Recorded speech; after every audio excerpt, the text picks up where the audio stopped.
BJP को BMC चुनाव में पूर्ण बहुमत मिला है। बीएमसी चुनाव के रुझानों में बीजेपी प्लस को 128 सीटों पर आगे दिखाया गया। बीएमसी चुनाव के रुझानों में यूबीटी और उसके सहयोगियों को 68 सीटों पर आगे दिखाया गया। तो बीएमसी में पहली बार बीजेपी का मेयर होगा। महाराष्ट्र में 29 में 26 निगम में बीजेपी और उसके सहयोगी दल आगे चल रहे हैं। और महाराष्ट्र में 29 में से 26 निगम में बीजेपी।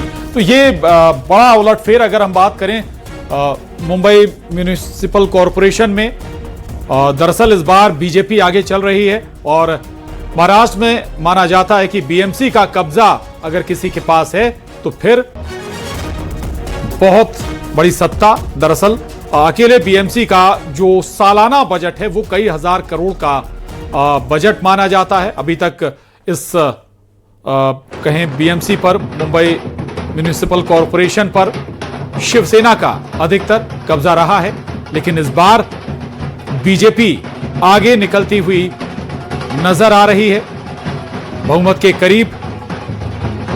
हालांकि बहुमत के लिए कुछ और नंबर्स चाहिए होंगे, लेकिन सबसे बड़े दल के तौर पर बीजेपी उभरी है। बिल्कुल। और इसी बीच अखिलेश यादव की तरफ से बयान भी सामने आया है। कहा है अखिलेश यादव ने कि बीजेपी को हराने के लिए पेशेवर तैयारी करनी होगी। विशाल संसाधनों के साथ बीजेपी चुनाव लड़ती है। अखिलेश यादव का यह बयान है। दरअसल बीएमसी के आए नतीजों को लेकर अखिलेश यादव, समाजवादी पार्टी प्रमुख अखिलेश यादव का यह बयान है। वो कह रहे हैं कि बेहद तैयारी के साथ बीजेपी से मुकाबला करना होगा। बीजेपी बड़े संसाधनों के साथ मैदान में उतरती है, तैयारियों के साथ मैदान में उतरती है, चुनाव लड़ती।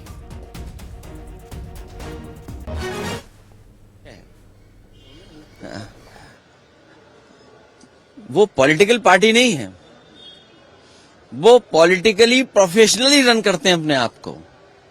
और जो नया जमाना है डाटा चोरी का, कभी सोचा था आपने 5 साल पहले, 3 साल पहले कि इलेक्शन होने जा रहा हो, कोई पॉलिटिकल पार्टी अपनी एजेंसियां लगाए और डाटा चोरी करने के लिए जाएं?